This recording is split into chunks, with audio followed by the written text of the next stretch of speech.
Praise the Lord. जय मसीह की। फिर से आप लोगों का प्रार्थना जीवन चैनल पे स्वागत करता हूँ। आइए इस समय हम कुछ वचनों को देखते हैं।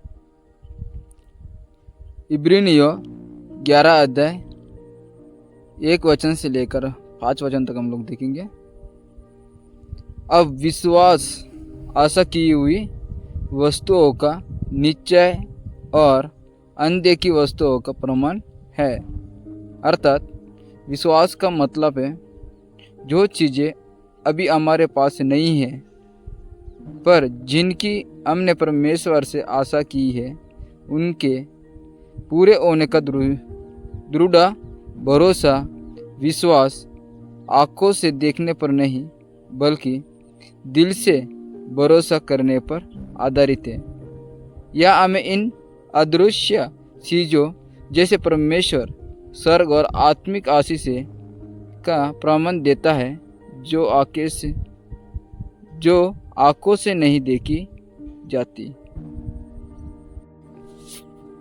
और दूसरा वचन, क्योंकि इसी के विषय में प्राचीनों की अच्छी गवाही दी गई। अर्थात पुराने समय के विश्वासी योग्य लोग जैसे आबिल, अनोक, नूह, अब्राम आदि पर विश्वास के कारण परमेश्वर से सराहे गए। उनकी गवाही इस बात की मिसाल है कि विश्वास पर चलने से परमेश्वर प्रसन्न होता है। यह वचन हमें यह सिखाता है कि विश्वास का जीवन दूसरों के समान एक गवाही बन जाता है। विश्वास ही से हम जान जाते हैं कि सारी सृष्टि की रचना परमेश्वर के वचन के द्वारा हुई है।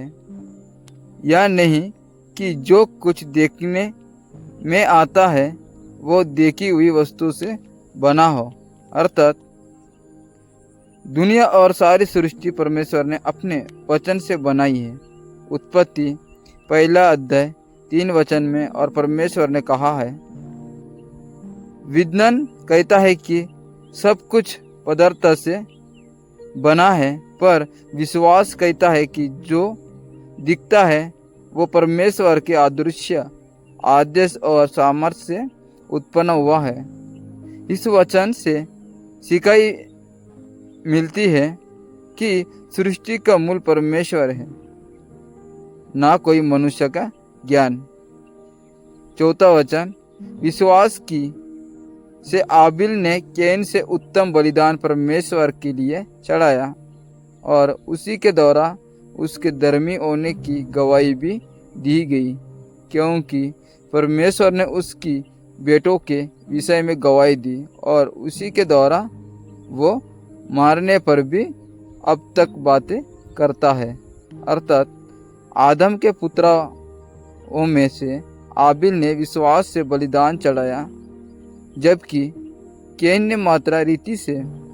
आबिल का बलिदान परमेश्वर को इसलिए अच्छा लगा क्योंकि वो सच्चे विश्वास और आज्ञाकारिता से दिया गया था। इसके द्वारा परमेश्वर ने आबिल को धर्मी कहा। यद्यपि आबिल मर गया, लेकिन उसकी गवाही आज भी विश्वास के उदाहरण के रूप में बोलती है। 5वां वचन, विश्वास से ही अनोक उठा लिया गया कि मृत्यु को ना देखे और उसका पता नहीं मिला, क्योंकि परमेश्वर ने उसे उठा लिया था और उसके उठाए जाने से पहले उसकी ये गवाही दी गई थी कि उसने परमेश्वर को प्रसन्न किया है। अर्थात अनोक ने 300 साल तक विश्वास में चलकर परमेश्वर को प्रसन्न किया। उसके जीवन की गवाही यहाँ थी कि वो परमेश्वर के साथ चलता था। विश्वास के कारण अनोक ने मृत्यु का स्वाद नहीं चखा, बल्कि सीधे उठा लिया गया। ये वचन हमें सिखाता है कि विश्वास का जीवन हमें मृत्यु पर विजय दिलाता है और परमेश्वर के साथ अनंत जीवन देता है। आमीन। इस वचन पढ़े जाने पर परमेश्वर आशीष दे।